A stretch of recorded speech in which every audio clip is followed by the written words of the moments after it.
Welcome to the Redshirts Fantasy Football Podcast with your hosts, Matthew Betz and Matt Okada.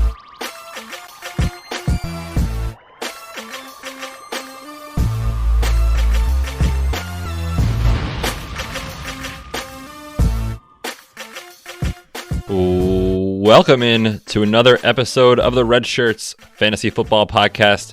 Your host for the evening, Matthew Betz, joined as always by Matt Okada to break down Week 11, get you ready for the playoff push, and get you ready for another W in your fantasy matchup. Okada, how you doing, man? I am doing great, Betz. Wednesday is my day off of work. Well, Wednesday and Saturday, but I don't have Sundays off, obviously, because I work at the NFL. So this is, my hangout day, my relaxed day, and my podcasting day. It's a win-win-win all around. Yeah, and I want to just give our listeners a little bit of an inside look here as to what I'm seeing on my computer screen. True. You were in a robe. Yes. No offense by this at all. Your hair looks a little disheveled. You look like you may have just woken up about an hour ago. I would say I got out of bed about 20 minutes ago. And listeners, it is 4:35 on the East Coast as of this recording. I've had a full day of work today, so I am well awake, ready to go for this podcast. But we got a jam-packed show. This week, we are going to actually give ourselves a couple of days in between our two recordings. We normally do the Patreon episode and the weekly show, which releases on your podcast app on Thursdays. We do them back-to-back, but we're going to record our second show on Friday. We'll release probably Saturday morning, previewing the 4 p.m. games, talking through Thursday Night Football recap, and kind of getting you ready for the rest of the slate here. If you want access to that information, head on over to patreon.com/redshirtspod. You can get that and so much more. Go on over, check it out. Definitely a good deal in my opinion. All right, Okada, before we get over into the news, we have Betz's big question. Now, I didn't post this on the show doc. I see that. Because I wanted to kind of lead off with this, and it'll help us transition and segue into our game previews. It's simple, straight up. Who you got? Who scores more fantasy points on Thursday night? Juju Smith-Schuster or Odell Beckham Jr.? Oh, wow. The battle of the disappointments. That's an understatement. I am going to go with Juju Smith-Schuster. All right. We're going to leave it at that. We're going to break this game down in more detail here in a few minutes. So that's your answer. I'm actually going to agree with you on this one. I'm also going to go Juju, and we will explain why here in a minute. On Twitter, this got over 500 votes. The vast majority of people still leaning towards Odell Beckham. I don't know if it's name value. I don't know if it's just the fact that you had to draft him with the hype that was there. But yeah, people are not letting go. It's tough, man. It's really tough. We'll talk about it here soon. Reminder for everyone, check us out online, redshirtsfantasyfootball.com. Our awesome staff of writers is crushing it there each week. We've got articles up checking out the best starts and sits of the week. We've got an article kind of recapping the week that was from week 10, so check that out. It'll definitely help you moving forward to set your lineups. Find us on social media. We are everywhere at RedshirtsFFPod, Instagram, Facebook, and of course, Twitter. Find us over there. All right, Okada, let's get into the news.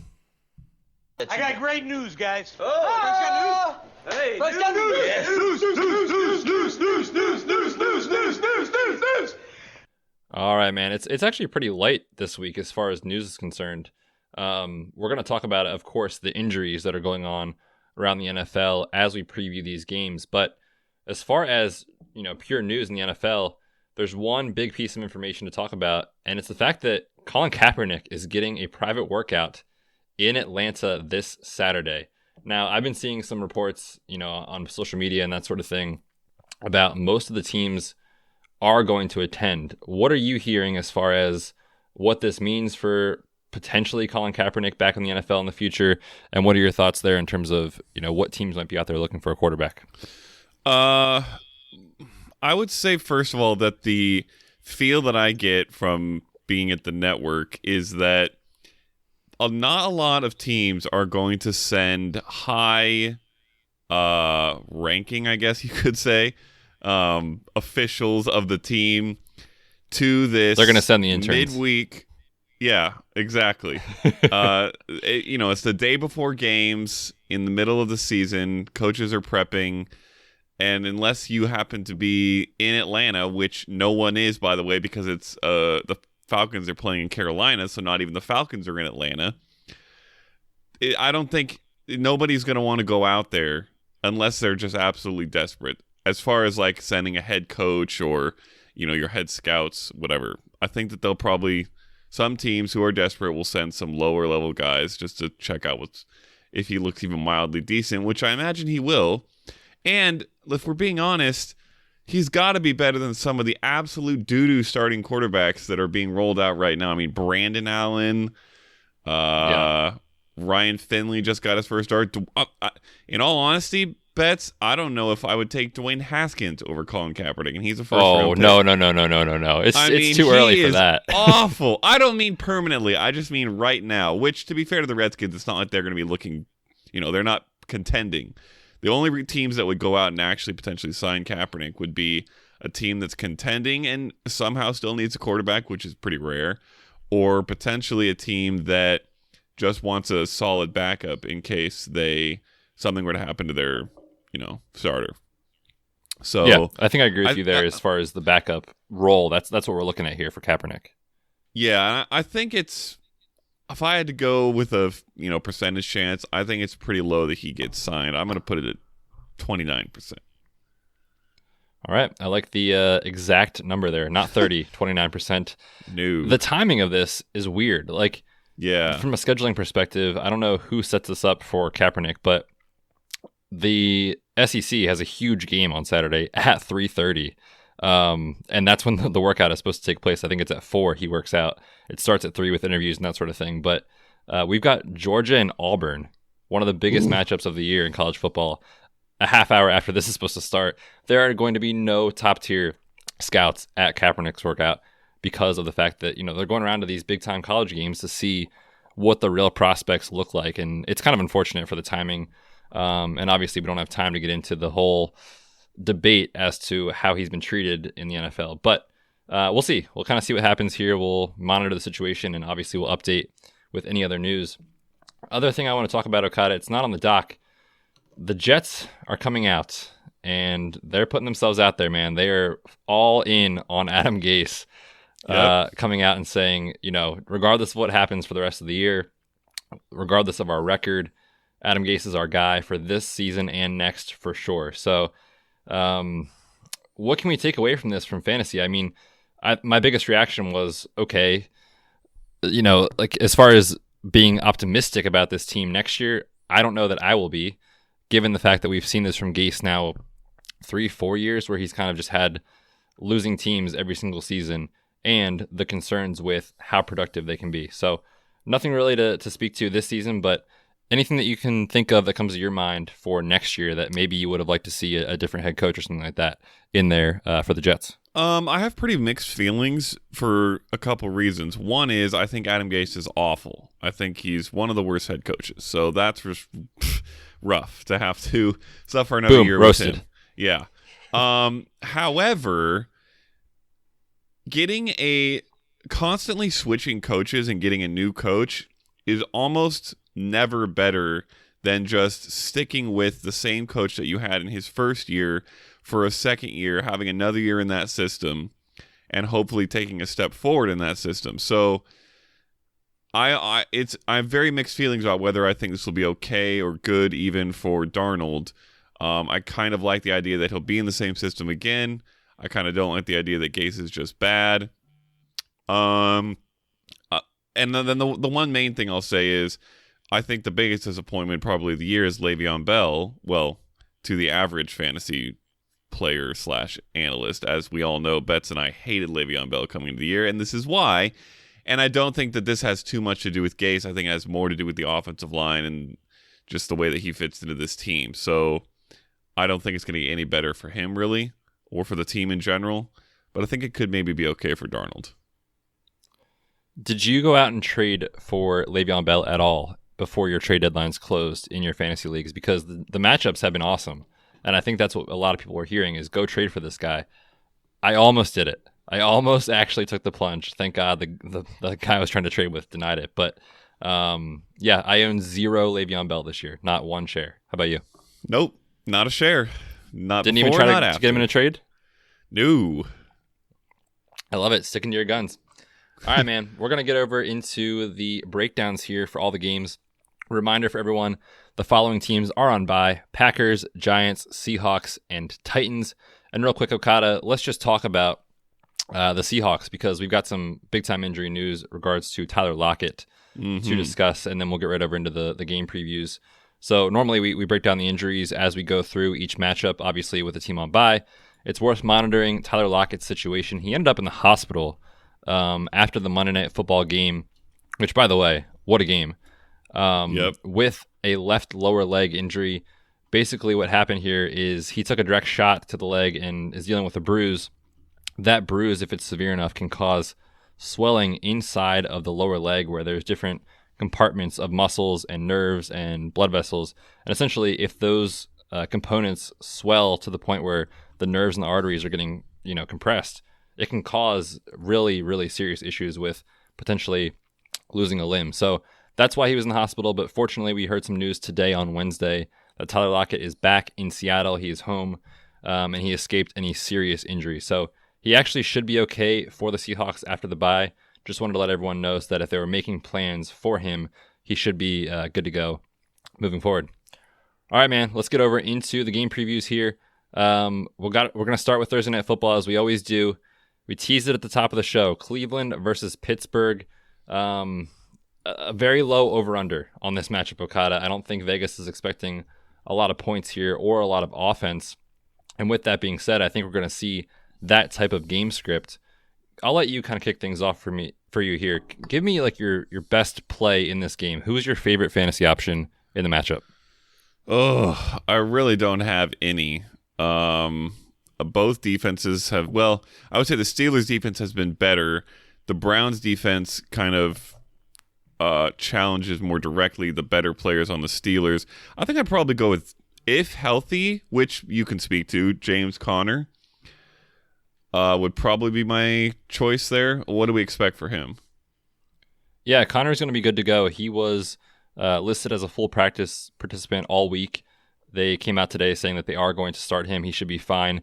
And I actually do think he will be okay.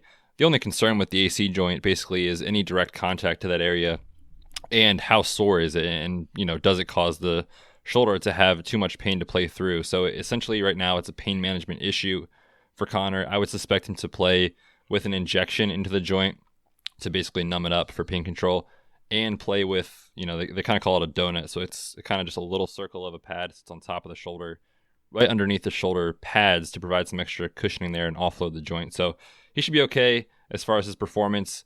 You can't predict injury with these, right? Like he's either going to fall on his shoulder in the wrong way, which you can't predict, or he'll be okay. So I think he gets the green light for me in this matchup. Which, if he does, this is not a thing where the pain management leads to like reduced carries or anything like that, right? We shouldn't. No, expect... it shouldn't. Okay, yeah, then I would definitely lean towards Conner. I think the Steelers team is morphing into a very interesting elite defense plus run game sort of thing, with Mason Rudolph ideally just managing the game as best he can. And for them to win against the Browns, I think that's going to be the key. Get some takeaways off Baker, which is not hard to do. Nope. Stop the run game and run your own run game against the Browns, and I think that they can pull that off. So I'll go Conner. Yeah, I like that call a lot. 17 plus touches in 4 of his previous 5 games before going down with injury. 6 touchdowns in his prior 6 games before injury. So he's definitely been productive when he's gotten the workload. I think he will. And you look at what this backfield has been when he's been out. It has been atrocious. They could not run the ball to save their life, and it was just check down city for Jalen Samuels for Mason Rudolph. So I definitely agree with you. I like James Conner in this matchup. Mason Rudolph, I don't think, is on anyone's streaming radar this week. He's only averaging like 190 yards per game. So it's a very, very small output of production there. You can't really start him, like you said, against a defense that's kind of coming into their own at the right time. They're getting back some healthy cornerbacks here in Denzel Ward and Greedy Williams, and it definitely shows there. So I don't like Mason Rudolph at all in this matchup.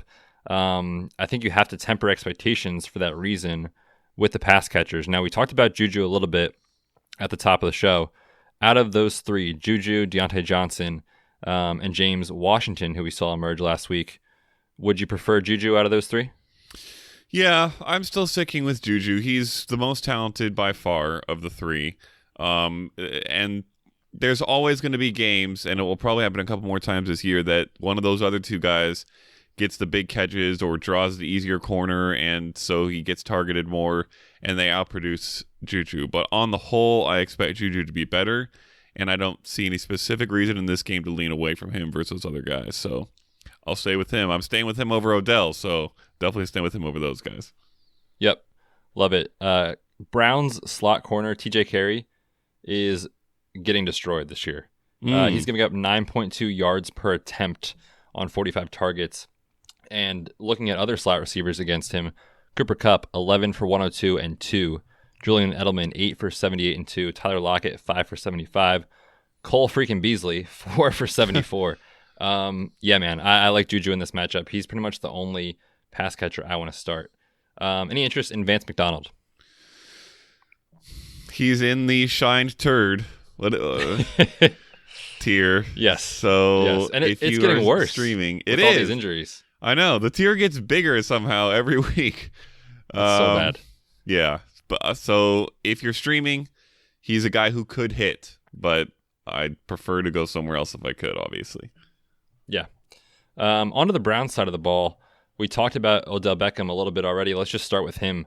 The team force-fed him targets last week. He saw 12 against a very good Bills secondary there, of course, and Tre'Davious White. Pretty much shut him down. It took 12 targets to get, I think it was like 55 odd yards or so. 5 for 57, yep. Yeah. So the volume is great, but are you going to start him in a matchup where, like you said, the Steelers are absolutely dominant right now on defense? I mean, just with the question of start, I think that the answer has to be yes. Just because by the time you get down to, a late flex in a PPR league, he's going to be in there.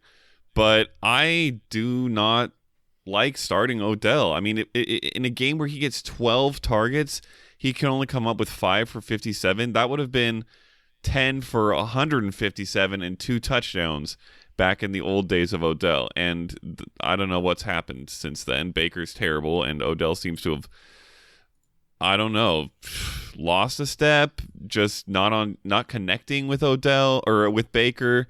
I don't know why he's struggling so much, even with the targets to produce, but until we see something different, I'm staying away as much as possible. So he's outside my wide receiver 2 tier, but would be in flex range.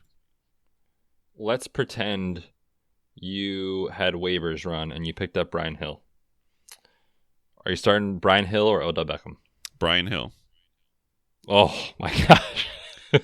Going up against the Panthers run D, man. That is fantasy football in a nutshell. We'll get to that game in more detail in a bit. But yeah, it's been horrendous for that passing attack. Outside of Odell Beckham, Jarvis Landry quietly has been pretty solid, actually, for fantasy. 65 plus yards and or a touchdown in 5 of his last 6.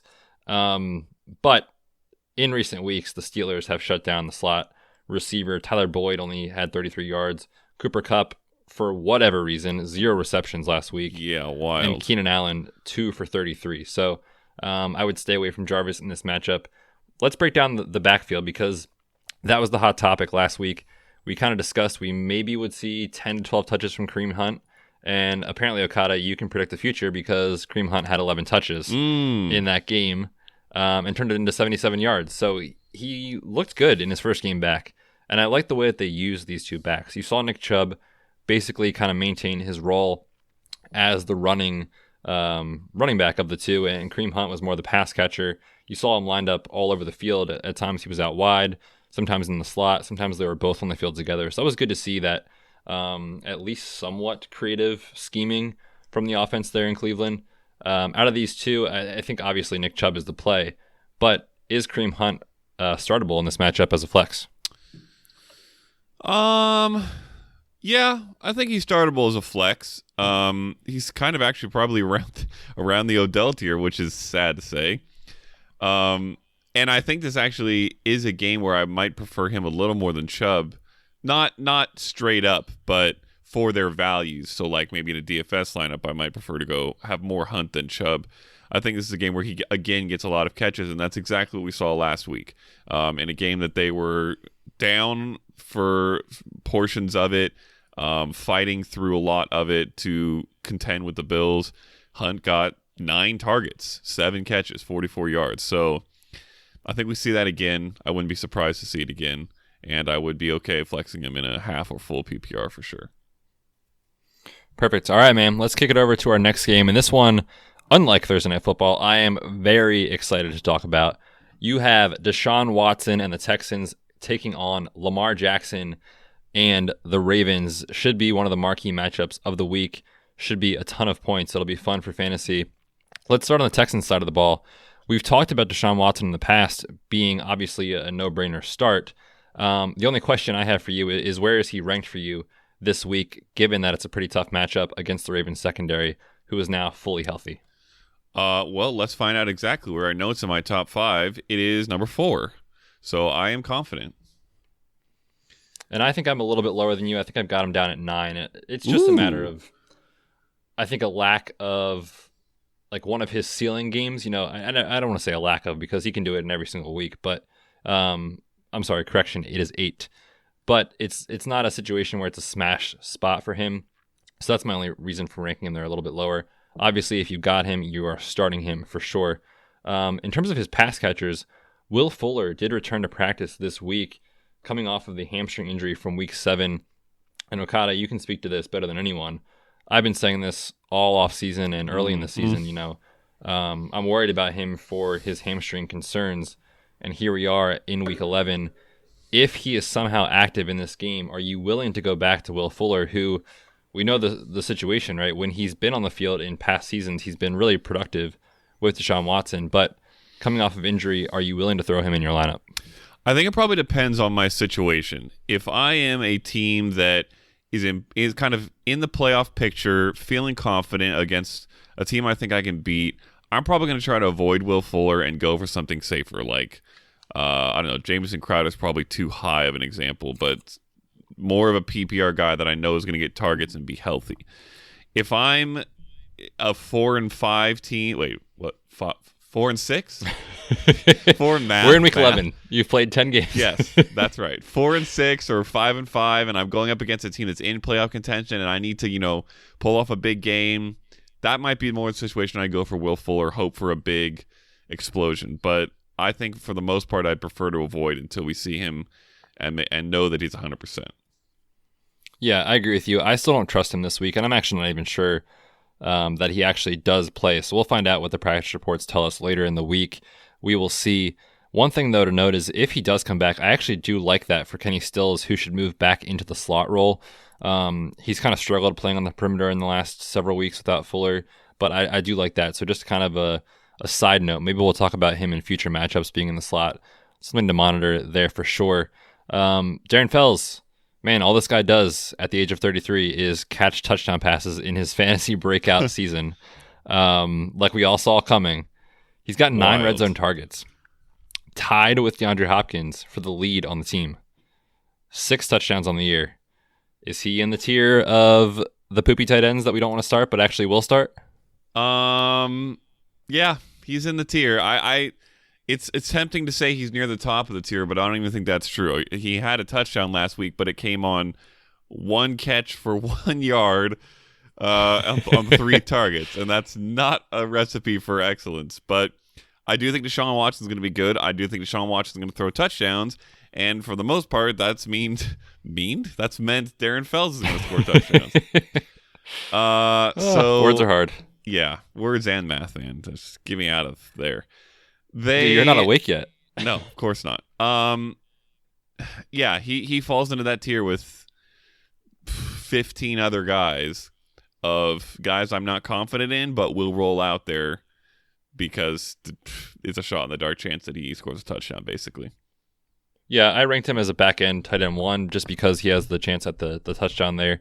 As far as the running backs are concerned, Duke Johnson still is getting minimal work. He's been kind of efficient recently, which has been good for him, and if you're somehow starting him. But Carlos Hyde is dominating work. For Duke Johnson, I don't see a lot of success here. The Ravens are giving up the third fewest receptions to running backs. Meanwhile, Carlos Hyde, I think this is a very sneaky good matchup for him. The Ravens allowing 625 rush yards in their last 7 games and 7 rushing touchdowns in that span. But we know the story. He doesn't get receiving work. He's just your 1995 running back. He's going to get carries on the ground. He's not going to be used in the passing game. Are you in on Hyde this week as an RB2? As an RB2, I do not believe that I'm quite that high on him. He's going to be in my flex range for sure. I have him at 27, so just outside RB2 range technically.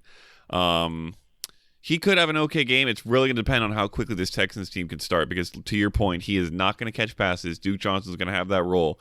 So if Lamar and Marquise Brown come out and have a couple huge plays and get a big lead early in the game, we might see a disappearance of Hyde. So he's risky, I feel like, but still just outside that RB2 range. Yeah, and then on the Baltimore side of the ball, there's no one playing better football, I would argue, in the NFL right now. Maybe Russell Wilson than Lamar Jackson. The dude is electric, and he looked fantastic last week. Did you see that spin move? Oh my gosh, he slapped that B button or circle, depending on what console you use. Yes, I love that reference. And destroyed the defense. Yeah, he's out of control, man. Unbelievable. Yeah, he's been awesome, and honestly, probably the best value in fantasy for sure. I remember we talked about him with Rob Wozniak way back in the middle of summer about how he was one of our favorite late round targets. People were getting him like 10th, 11th, 12th round, and now you start him and you don't even ask questions about it. So obviously you're playing Lamar in this matchup. Let's break down the running back situation here. Mark Ingram has been pretty good for fantasy, but the issue is he's been pretty touchdown dependent. He's got 8 touchdowns in 9 games, but Houston is giving up a lot of pass catching work to running backs. Do you see this as a scenario where maybe they work in other running backs that can catch the ball over Mark Ingram because he just hasn't been used that way? I think there's probably going to be a little bit of pass catching where it does go elsewhere, but I'm still okay, and actually I'm better than okay. I'm very confident in Ingram this week. I think that he has a strong week. Despite the fact that he doesn't get the passing work, he gets so much of the rushing work, and they get down to the red zone so much that I feel like he's one of the more reliable players at the RB position in all of fantasy. So he's right at the back end of RB1, kind of fringe RB1, RB2 for me this week, and I'll feel very nice rolling him out. Yeah. Talk to me about the pass catchers here. It doesn't really seem like there's many to talk about, which is nice. Like, this team is just so easy to predict and project. You know, it's Mark Ingram, it's Lamar Jackson, and then it's Mark Andrews and Hollywood Brown. That's pretty much all we need to discuss. So let's start with Mark Andrews. We saw that breakout performance again last week after a pretty down month, honestly, for Andrews, coming away with 2 touchdowns against Cincinnati. Is this something we can buy into and keep riding, or is that more just the product of the matchup against the Bengals, who are horrific in every category? No, I think Mark Andrews is good enough that we can trust I don't want to say continuance, because there was obviously a stretch of rough games, or at least several rough games, although he did have a 99-yard game in that span. Also against the Bengals, by the way. So maybe it is the Bengals. I don't know. Listen, he is above the polished turd tier, and that's really all that you can say for him. If there's maybe 4 or 5 guys that make their way above that tier, everyone else is just kind of a hodgepodge. And I think Mark Andrews is just above it. If you're giving me, 5 or 6 options to start at tight end, he's going to be one of them. Yep, absolutely. And he comes in right at that 5 mark for both of us this week. So he is obviously our consensus 5th ranked tight end. Definitely a very strong play. Let's talk about Hollywood Brown, because Okada, I'm very excited. And I'm going to tell you right now, he's my start of the week at the wide receiver position. Hollywood Brown is going to smash in this game. He is absolutely electric. And when you look at what speed receivers have done against this secondary, we have Ted Ginn. Yes, Ted Ginn has done nothing for fantasy all year. in this matchup with the Texans, 7 for 101. Then you look at Tyrell Williams, 3 for 91. Calvin Ridley, 5 for 88 and a touchdown. Tyreek Hill, 5 for 80 and 2. T.Y. Hilton, 6 for 74 and 1. He is going to get loose in the secondary and catch a touchdown. Tell me I'm wrong. I will not tell you you're wrong, Betz, because I fully agree. This is, I feel like, one of the best situations for a Marquise Brown game against his defense, which also has a great offense, which means that Lamar will be throwing at least a little bit. I think this will be a great competitive offensive game, and I think that Marquise Brown will absolutely benefit. I do not see very much of a chance at all that he doesn't have at least one big play, maybe two, scores a touchdown. He's I'd say high range wide receiver 2 for me this week. How high does he get for you, Mr. Start of the Week? I will pull up my rankings right now, and I will tell you in 1 second. I have him at 17 this week. You currently have him at 27. Really? That's not what I see. I'm looking at the website right now. Sometimes the numbers don't always populate. Yeah, sometimes they don't update automatically. Where do you have him? I have him at 19 behind Kenny Golladay. So love it. Right there. All right, man. Perfect. Let's get over into our next matchup here. We've got the Falcons and the Panthers. Should be another fun game for fantasy here. We'll start with some injury updates. News broke today that Austin Hooper is now expected to miss at least a month with his MCL sprain from last week. I talked about it on the injury recap pod, basically saying how the MRI results were going to tell us how long he'll be out. The month recovery or 4 weeks basically suggests this is a grade 2 sprain of that medial collateral ligament, which sits on the inside of the knee. So obviously he's out for several weeks, further weakening the tight end landscape, which is tough. He was a league leader in receptions and yardage at tight end, so huge downgrade there as far as, I think, a weapon in the offense. And then for Devonta Freeman, we're looking at a foot sprain for him. Again, I talked about it on the injury recap pod, so go back and listen to our last episode. But essentially, I'm concerned about this being a multi-week absence and probably being something that can be a high risk of recurrence later in the year. So those are two situations that we'll definitely update everyone on as the year progresses. But 2 of the mainstays in this Atlanta offense are out. How much of an effect does that have on Matt Ryan this week? It has a little bit of an effect, but it would be a lot worse if the pass catching situation wasn't being filled in by Julio Jones and Calvin Ridley. So even though Austin Hooper has been the best at his position and probably the second best on the team, just as far as a go-to option for Matt Ryan, he's going to be fine. I feel like. Ideally, this matchup wouldn't be the one where we lose Hooper because the Panthers' pass D, as we know, is good. So Matt Ryan's not going to necessarily be an elite option, but I don't think that Hooper necessarily would have made the difference there. I think that the talent he has elsewhere will keep him where he would have been anyways, which is outside QB1 conversation probably, but an okay streamer or a solid streamer. Yeah, I think I largely agree with you. He'll be okay. Definitely not a smash spot for him. I agree the talent around him can elevate him to be viable, at least in fantasy. Let's talk about those pass catchers there in Calvin Ridley and Julio. Carolina giving up the 10th most fantasy points to wide receivers. So on paper, this could play out well for this matchup. One other piece of news to talk about, James Bradberry missed last week, and we saw Devontae Adams absolutely explode. He could have had an even bigger day. Aaron Rodgers missed him on a deep bomb for a touchdown. But this is a week, I think, Julio Jones gets back on track. He hasn't found the end zone in several weeks. It feels like at the beginning of the year, he was Julio touchdown Jones, and we haven't seen it. Okada, call your shot. Is this the week Julio finds the end zone? Please say yes, because I own him everywhere. I feel like this is a game where he somehow manages to have 140 yards and no touchdowns. But all right, that'd be fine. Yeah, it'll be fine. No, but there is a good chance he gets in the end zone. I think that Hooper has been doing that and did it last week. So if with him out, that's one place that maybe Julio takes a bump. Maybe he gets more of the bump here than Matt Ryan gets a drop.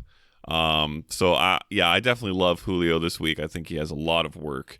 And I don't feel quite as confident about Calvin Ridley. So this is definitely a game where Julio could just dominate targets and have one of those big Julio games.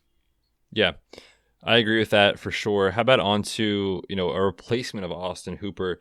Their depth chart looks like it's Luke Stalker as the next tight end up, but he's more of a blocking tight end. Do you know much about Jaden Graham? He's the next guy on the list. I did a little bit of research on him before recording and basically found out, he's more of that athletic tight end, more of a route runner. Any interest in Jaden Graham, who actually did pretty well this preseason? Well, he's below the polished turd tier, Bet. So when you get down that far, it's getting dangerous. But if you want a super cheap option somewhere, there's a chance he makes a few catches and maybe gets a touchdown, filling in for Hooper. I would definitely not feel great about it, though. Obviously, the tight end position's a mess as it is with a bunch of guys who have been starters all year. So I'd really rather not rely on someone who's not that whatsoever. Yeah, definitely a DFS type of play for sure. If you're going to look his way. I actually kind of like him this week. I'm probably going to play him in a couple lineups. So we'll see how that goes. As far as the running back position, we talked about Brian Hill versus Odell Beckham Jr. Locked and loaded, Brian Hill RB2 based off volume alone for you? Let's just make sure he's not in my RB1 conversation real quick before I go saying that. I think he's just outside. 13. Yeah. I believe in Brian Hill this week. Panthers are, for whatever reason, trash against the run. They're allowing the fourth most fantasy points to the running back position, depending on your format. And Brian Hill has looked good at various parts of the year. He didn't look great last week, but that was against the Saints, who were definitely much better in that respect. In fact, pretty much the exact inverse of the Panthers as far as difficulty for running backs. I think that he runs roughshod over this defense and has a game that we would have expected from Devontae Freeman in his heyday, and is 100% startable. So just outside my RB1 range, but definitely above flex range, which is where Odell is. So yeah, give me Brian over Odell, which is sad to say. Yeah, I agree with you. I've got him at 16. This matchup is too good, and he's going to get too much work not to exploit it. They're giving up a league worst 5.2 yards per carry. Literally, you have to run the ball twice and you get a first down against this team. He's going to have a good week. Let's move on to the Panthers side of the ball. Kyle Allen has been a guy that we've discussed as a streamer. I think you can play him this week in a matchup where he's facing off against Atlanta. Over-under is 49.5. 59 would be crazy. They're giving up the fifth most fantasy points, but he's only thrown for 300 yards, more than 300 yards, I should say, in one start. Are you interested in Kyle Allen this week? I am interested in Kyle Allen this week, very much actually. You hit on how bad the Falcons defense has been against quarterbacks. League average is about 16 to 17 fantasy points a game, and the Falcons are allowing 22.5. And I feel like Kyle Allen has basically been a league average quarterback. So I'm expecting something around 22.5, which is very much in consideration for QB1 tier, and I in fact have him at QB 11. So yeah, give me some Kyle Allen for sure. Yeah, I have him just outside QB1 streaming option there, but certainly I wouldn't be upset with anyone that played him over someone else that's right around my 11 to 14 ranked quarterbacks for sure. So definitely startable in this matchup. I love DJ Moore this week, man. I don't know what your thoughts are, but I think he's in for a huge game. We've seen the targets for him in the last 3 weeks go 9, 10, and 11 in 3 consecutive weeks. So the volume's been there. He's looked really good. My only question for you is, how high does he fall in your rankings? Currently, he and Curtis Samuel, because I can never quite decide between the two, are back-to-back for me at 16 and 17, with DJ Moore slightly taking the edge. Yeah, so they're both up there. I think they're both strong wide receiver 2 plays. And that's part of the reason that I like Kyle Allen, because I think they're both going to have great games. Even Greg Olsen could be decent. So yeah, give me some DJ, give me some Curtis. Do you have them that close, or do you have DJ much higher than Curtis? I've got DJ Moore right now ranked as my wide receiver 12 this week. Oh, wee! So I'm bullish on him for sure. I think he's going to have a great week. I've got Samuel at 19, so I definitely have him up there as well. They're both startable. The nice thing about Samuel's matchup is he's getting the air yards, the deep passes, and Atlanta is 29th in the league in terms of yards per attempt allowed to quarterbacks. So he should find success deep down the field. And then, like you said, Greg Olsen, definitely startable, especially with the landscape. He's definitely a tight end one for both of us this week. Saw 10 targets last week, so hopefully that can keep going for Greg Olsen. All right, man, on to our next matchup here. We've got the Dallas Cowboys taking on the Detroit Lions. We'll start with an injury update for the Lions with Matthew Stafford. News broke, I think, on Saturday of last week, right before the games kicked off, the following day, that there was a good chance he was going to miss. Of course, we found out that morning that he would sit with the fracture in his lower back. And this is a situation where he can play through the fracture because of the fact that it's on a part of the lower back where the connection between the bone and kind of the middle of the spine is further off to the side. So the location of the fracture is not serious as far as concern for any nerve damage or anything like that. So it's basically a pain tolerance issue. I would suspect that for Matthew Stafford, if he somehow does play in this game, he's going to wear an extra, type of cushioning underneath his flak jacket. He'll probably be playing through pain for sure. We saw him do this last year and actually have a pretty down year because of it. So my hope is let's sit him another week or two, maybe get him right for the stretch run ahead, and maybe look back towards like a Thanksgiving matchup as a return or something around there. So that's my hope, but we'll see. He did not practice today on Wednesday. We'll talk about an update for him when we record on Friday, but for now, it looks like there's a good chance he does sit. Let's talk about, the two guys we always talk about here with the Lions. Give me your sense of how you're feeling about Kenny Golladay and Marvin Jones. I'm feeling okay about both, actually. We saw surprising, I would say, competence from Jeff Driskel last week against the Bears, no less. Honestly, Betz, that throw where he rolled out to his right and chucked it to Golladay for the touchdown, I believe it was Golladay on that touchdown, that was one of the best throws I've seen all year by any quarterback. That was incredible. So I feel fine. Both of them had a decent day against the Bears. So if they can do that against the Bears, they can be okay against the Cowboys as well. So I'm willing to roll both out without much of a ding here. Everyone, you just heard Matt Okada say Jeff Driskel is the best passer in the league. At him on Twitter, at Matt Okada. No, man, I agree with you. That was a great throw for sure. Golladay definitely pushed off, but it was still a nice touchdown pass. As far as the running backs are concerned, there's no one healthy right now except for J.D. McKissic. They had to elevate Paul Perkins from the practice squad to be the backup. We've got Ty Johnson in the concussion protocol. He did not play in practice on Wednesday, and we're seeing this across the league where these guys coming off of concussion are very, very likely to miss at least one game because of how conservative the league has gotten, which is good for players' health. But as far as the backfield, I mean, it could be J.D. McKissic and no one else as far as competition. Are you willing to start J.D. McKissic in this matchup? No, I am not. Oh, come on. Nope, get out of my face with that. I would not be surprised if Jeff Driskel led the team in rushing in every category. Pass. Man, what did he do to you? He was a Lions running back and like the third stringer in a game against the good Cowboys defense. That's what he did to me. He's down. He's almost outside of running back 3 range for me. Back end. I'm giving you a hard time, but I'm with you, man. I've got him at 33 this week in my ranks. Yep. I just don't see any upside with him in this matchup. I mean, he'll get you, 15 carries for 45 yards maybe and a handful of catches. Yeah, I don't know, man. I'm not really interested in J.D. McKissic there. There's just no upside. If you're absolutely desperate, then maybe. But not excited for us at all this week. Let's move on to the Dallas side of the ball, and we're going to get a lot more excited about this matchup. This is an absolute smash spot for Dak and Amari. I think they're going to dominate once again in this matchup. Both of them, for me, are ranked as QB1 plays and wide receiver 1 plays, as always. Anything to add there as far as those two? No. In fact, for me, it's almost up to the wide receiver 1 and QB1. Ooh.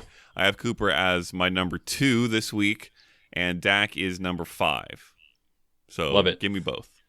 Yep, both are awesome plays for sure, especially if you're looking at maybe a DFS stack in your season-long matchup. They're locked and loaded. Zeke, not really much to discuss with him, with the exception of it's been a little disappointing in the last couple of weeks, but this is obviously a situation where you bet on his talent and you bet on the workload, which should be there. Let's talk about Zeke real quick, just for a minute. What is your kind of sense of what you're seeing on tape with him? Why has he struggled in the last couple of weeks from what you're seeing? It seems that maybe the team is becoming a little bit less of what it was, which is just absolutely ride him constantly in a way where he pounds the defense down and ends up coming up with big plays. He really hasn't done that. Oh, he's had some very strong games, but let's see. 2.4 yards a carry last week, and 4 weeks ago, 3.8. He had a couple good weeks in between then, but it's just a situation where there's too many games where I feel like he's getting hit in the backfield. The offensive line's not playing quite as well maybe as it did a couple years ago, and he just doesn't have quite as much free room to run as he normally does. Having said that, I would say that's more of the exception for him than the rule. He's still one of the best running backs in the league. This offense is still one of the best offenses in the league, and he's still going to be one of the best bets at 100 yards any given week. So I'm very happy to have a matchup versus the Lions this week so that we can get a massive game from Zeke. Yep, it's coming for sure. A guy like that with that kind of volume you cannot ignore. So it'll be very solid for him this week. Let's kick it over to the next matchup here. We got the Jaguars and the Colts. Nick Foles coming back into the starting lineup, coming back from his fractured clavicle in week 1. And then on the other side of the ball, we've got Jacoby Brissett for the Colts coming back from his MCL injury from 2 weeks ago. He should be ready to roll. He practiced in full today. The team announced he will start. So let's start with maybe how Nick Foles affects the Jaguars offense.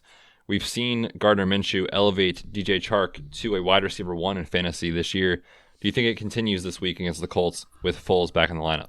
I think he still has a good game. I think that there's a chance, and I said this before in the preseason, I guess, before the season, that Chris Conley is a little bit more of Nick Foles' go-to than he was Gardner Minshew's.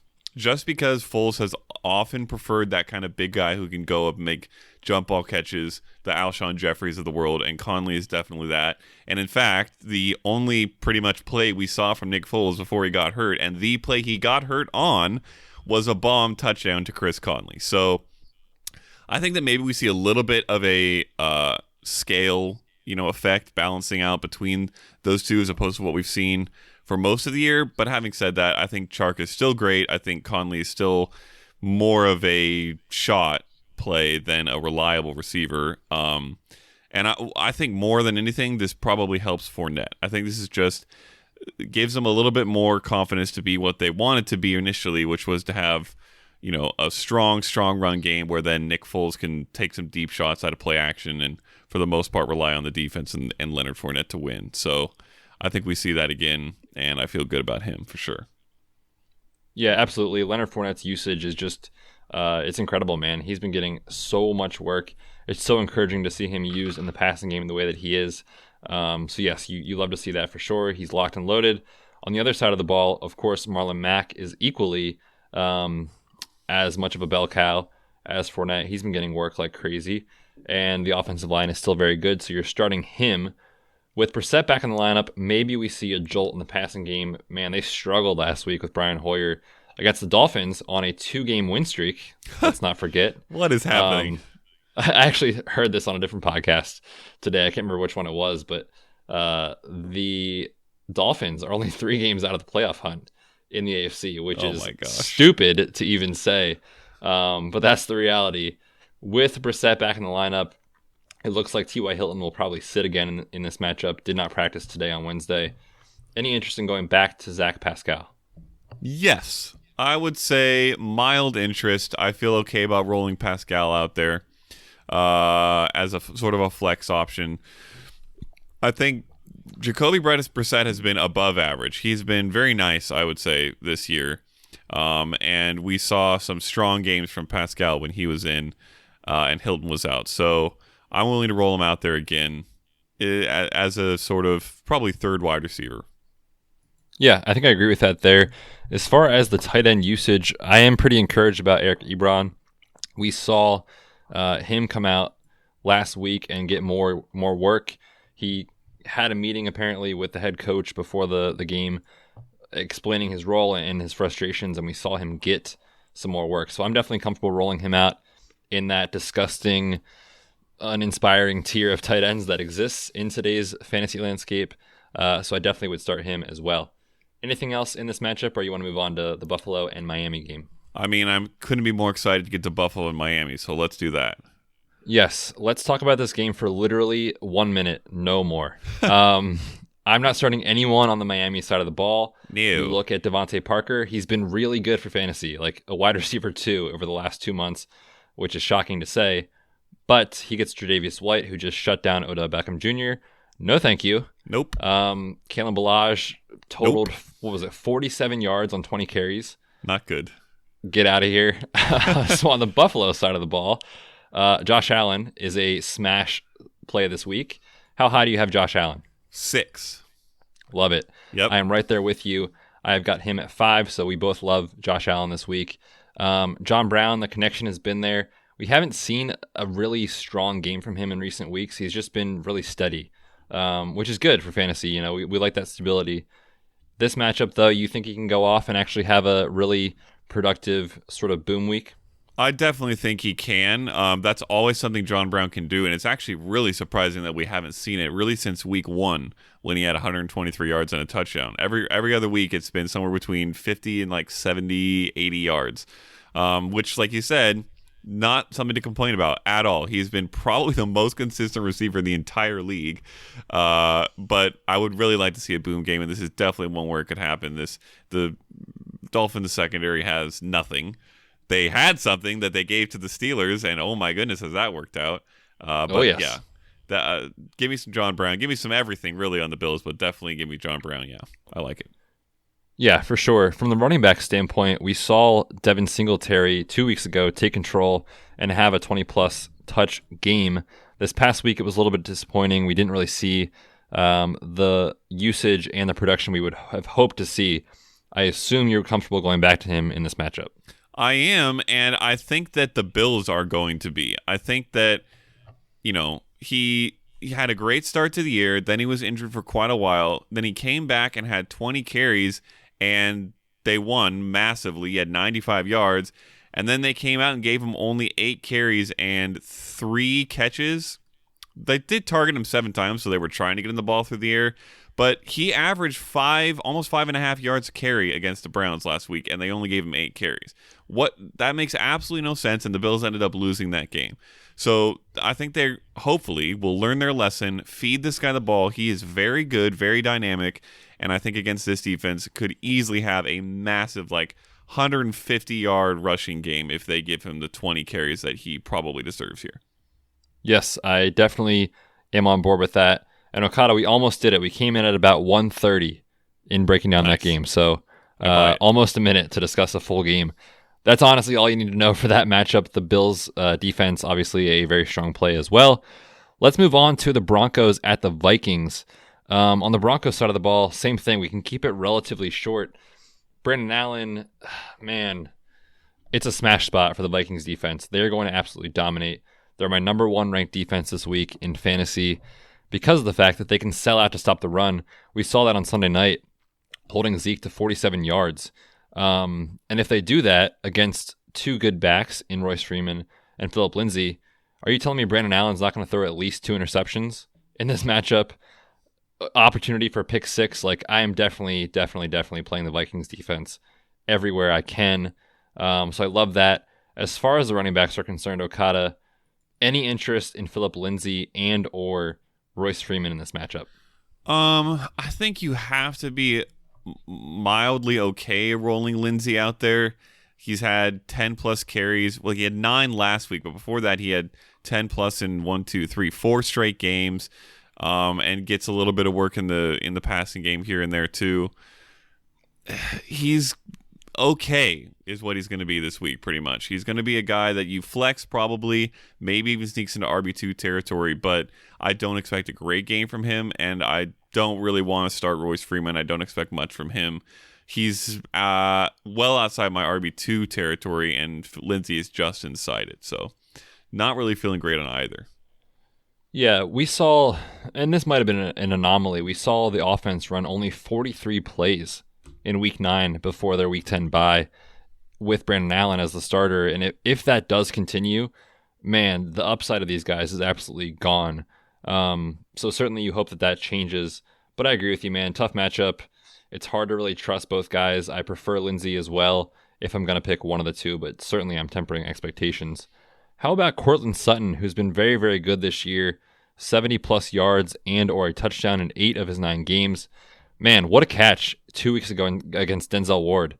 Went over the top and absolutely mossed him for that touchdown. But it's Brandon Allen. Let me put it this way, okay? Courtland Sutton is probably a wide receiver 3 flex consideration for most people. Where do you have him ranked this week? Ooh, let's see. 28th at wide receiver, so definitely in the wide receiver 3 range. And listen, he's like a John Brown light. He's been incredibly consistent, somewhere between 50 to 80 yards almost every week. But 56 last week in the game with Brandon Allen was his lowest since week 2. I really think that does make a difference, and I think the Vikings defense is probably a little bit even better than the Browns, maybe similar.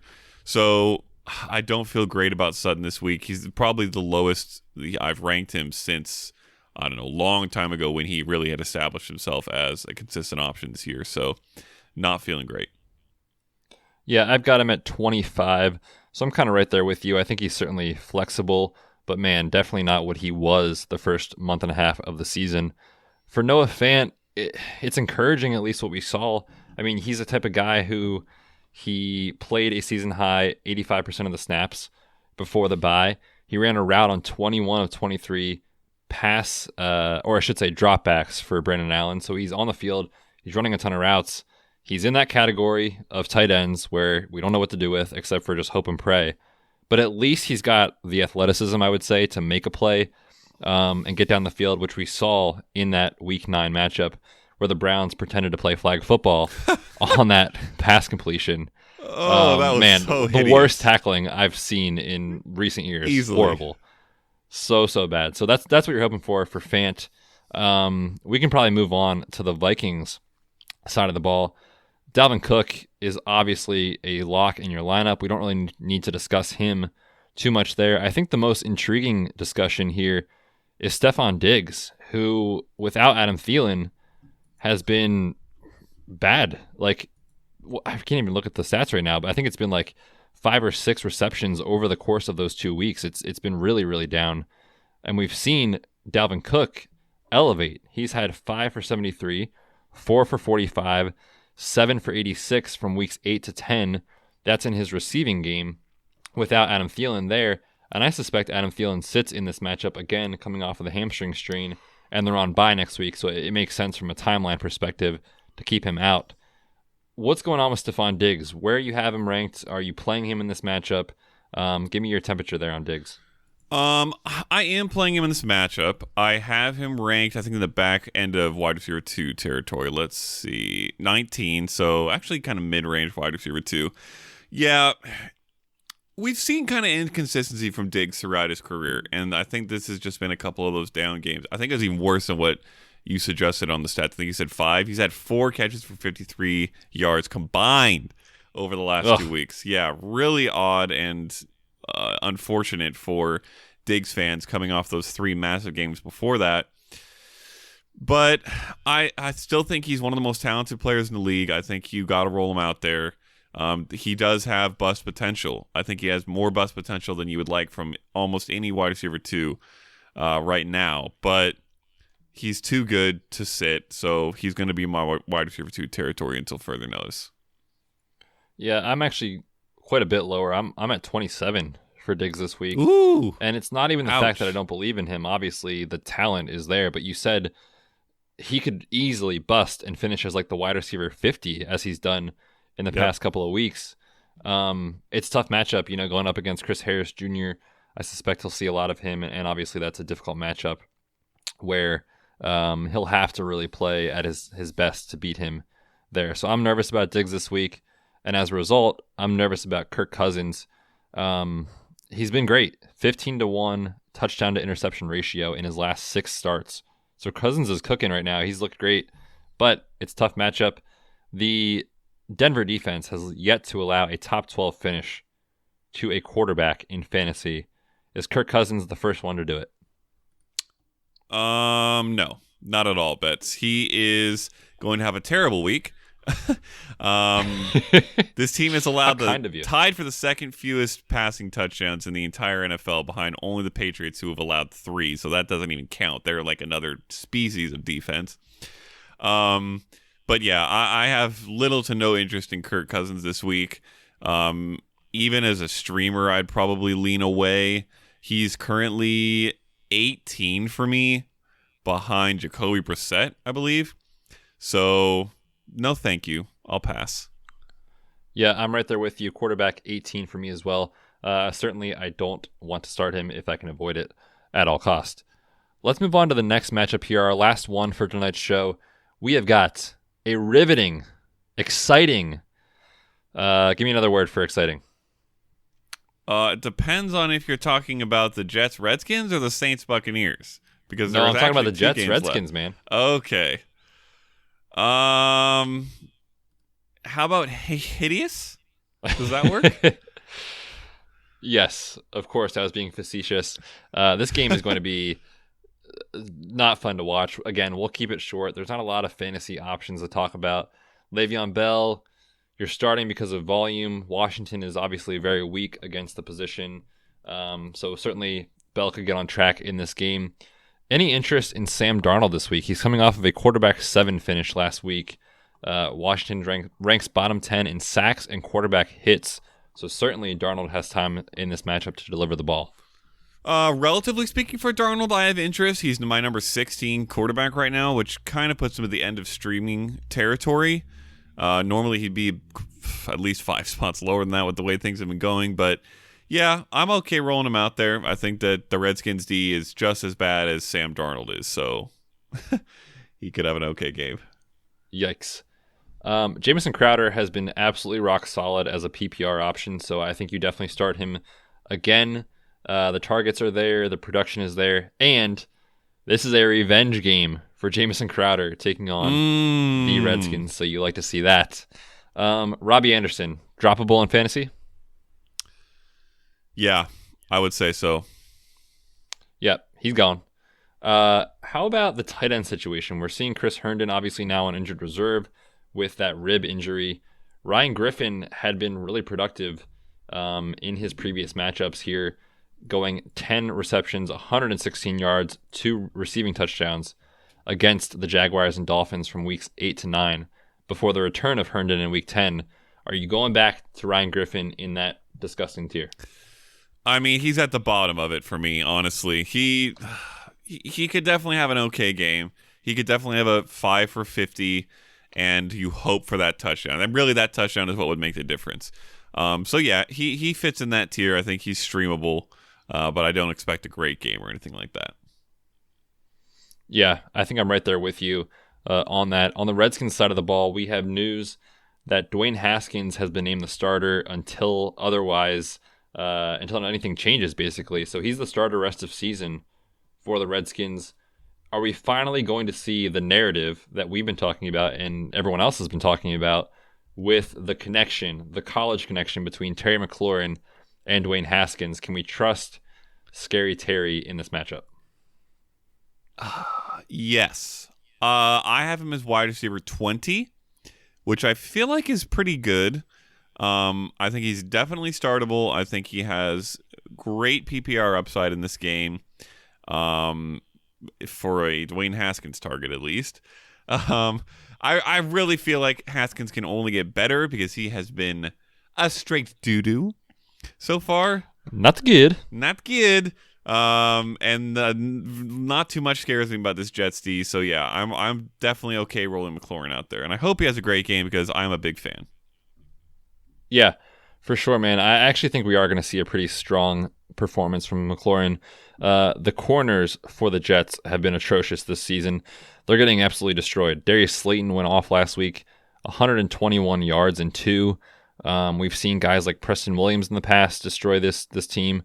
Philip Dorsett even went about 50 yards and a touchdown. So yeah, you can beat this secondary. I'm definitely starting Terry McLaurin as a wide receiver too. Okada, we've got one final juicy matchup, and this one for sure I think is maybe the best fantasy game to talk about. Let's talk about the Saints and the Buccaneers. We have Jameis and Drew Brees going head-to-head. Should be a ton of passing volume in this matchup. I'm going to start this game preview the same way we talked about Thursday Night Football. Give me your favorite start in this matchup because there is a lot of firepower here to talk about. Wow, that is such a loaded question because there's so many good players. But Michael Thomas is my number one wide receiver, so I feel like I probably have to say him since he's the only player in this game that leads his position. Having said that, Mike Evans and Chris Godwin, who are both also in this game, are both in my top 6 at the wide receiver position. So yeah, it's great all around. Drew Brees, I think, has a potentially massive game. He's my number 3 quarterback. Jameis Winston can have a really solid, one of his 300 plus and 3 type Jameis games. The only guy who's not as elite as he would normally be probably for me is Alvin Kamara. He drops all the way down to 6. Oh my goodness. Oh, you hate Alvin Kamara. It's just terrible. But no, this Buccaneers defense, we've talked about it many times. The run D is, I guess elite is really the only term for fantasy. They're one of the best in the league. So, but I think that Kamara is going to be he's Kamara, first of all, so he can destroy pretty much any run defense, but also he can get work through the passing game, beat them that way, and will still be great. But he's the only guy who's not like even more elite than normal for me. So give me all the pieces for sure. Do you disagree on Michael Thomas as the absolute favorite, or is it just all win? No, 100%. I'm with you. He went off 11 receptions, 182 yards, and 2 touchdowns in Week 5 against Tampa Bay earlier this year, and that was with Teddy Bridgewater starting. So yes, Michael Thomas, my wide receiver 1 this week. I absolutely love him. I agree though, man. Like Mike Evans, Chris Godwin are going to absolutely destroy. Marshawn Lattimore picked up a pretty significant hamstring strain last week, the Saints' top cornerback. So Mike Evans, I think, is going to absolutely smash this week. And then you look at Chris Godwin, he's going up against P.J. Williams in the slot, who is absolutely atrocious and gets burned by everyone. So Mike Evans, Chris Godwin, Jameis Winston, Drew Brees, Alvin Kamara, Michael Thomas. Yes, give me every single player in this matchup. I think the only question mark that we should discuss is Jared Cook. He's kind of been on that streaming radar. I'm actually pretty bullish on Jared Cook this week.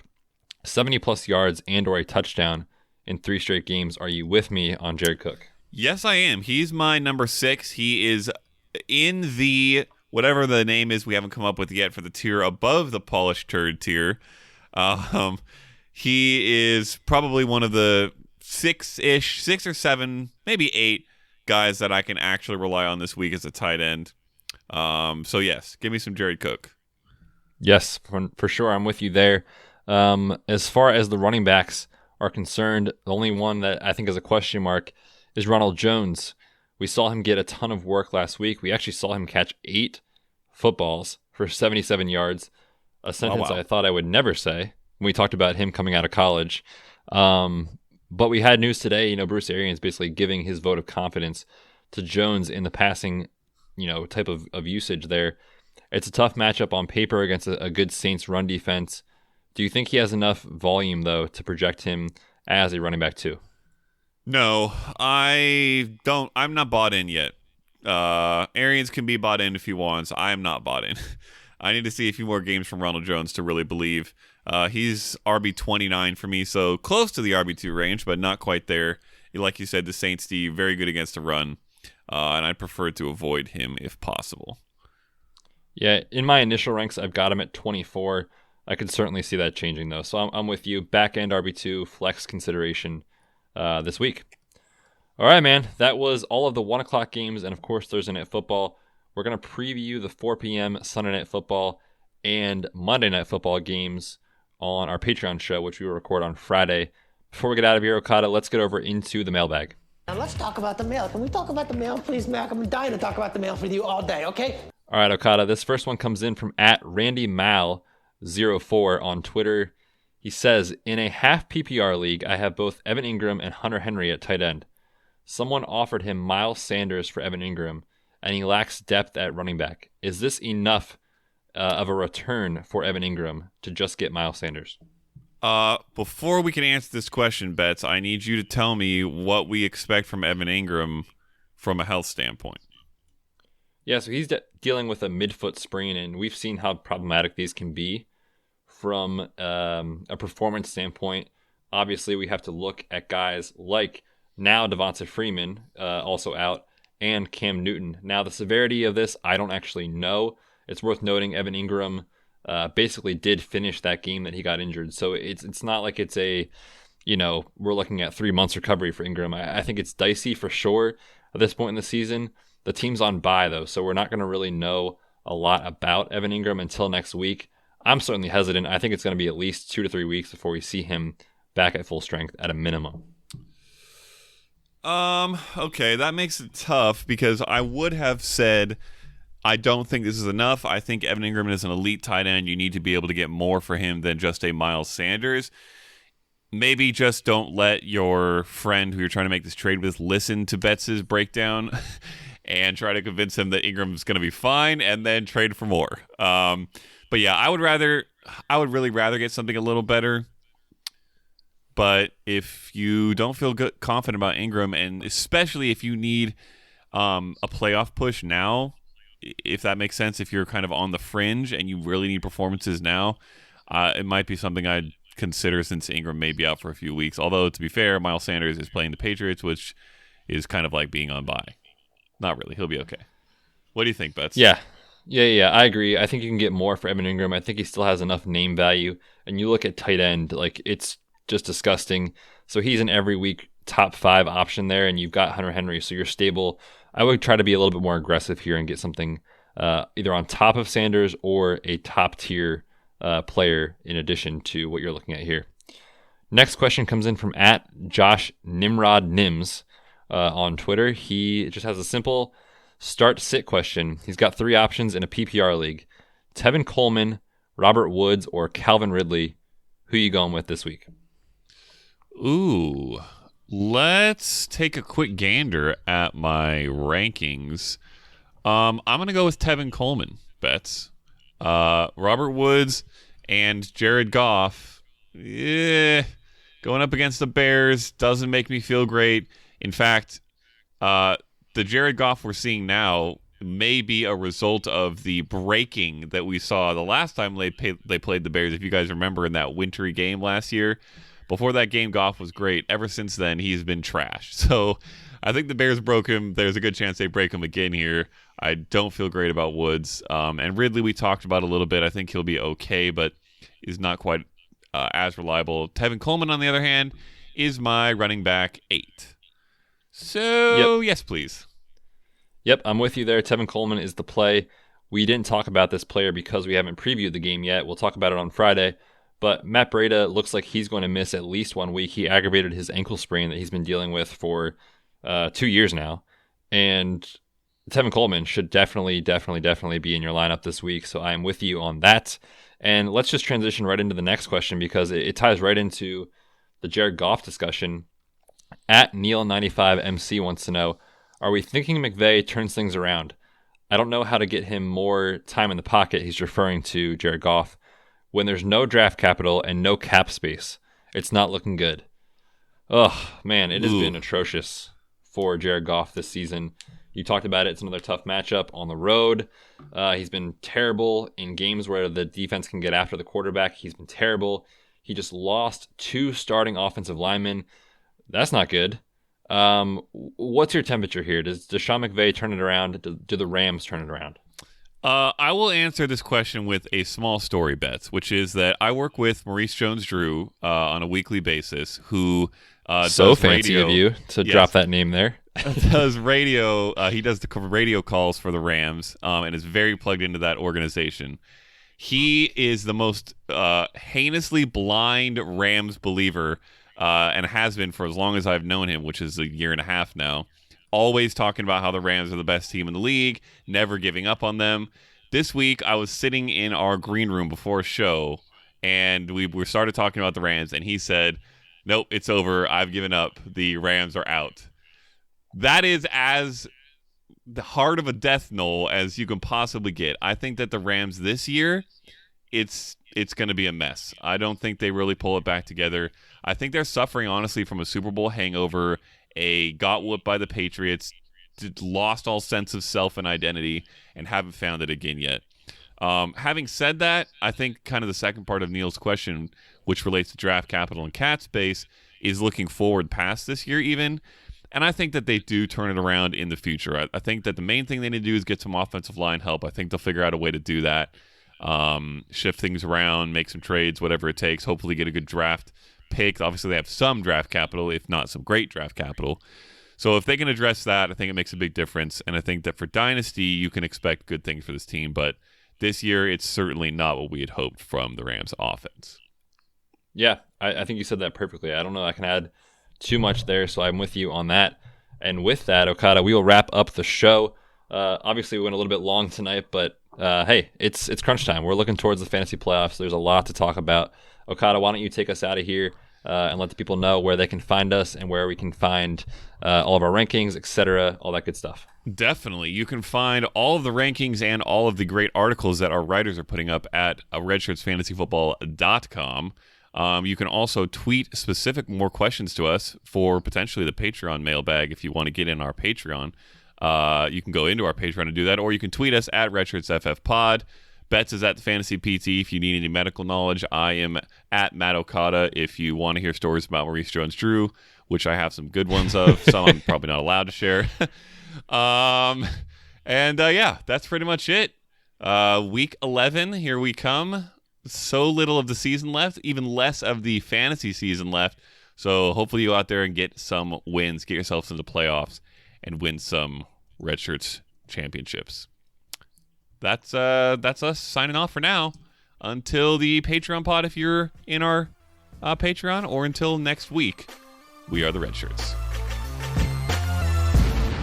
Thanks for tuning in to this episode of the Red Shirts Fantasy Football Podcast. Hit us up on Twitter at RedShirtsFFPod and check out our website, redshirtsfantasyfootball.com.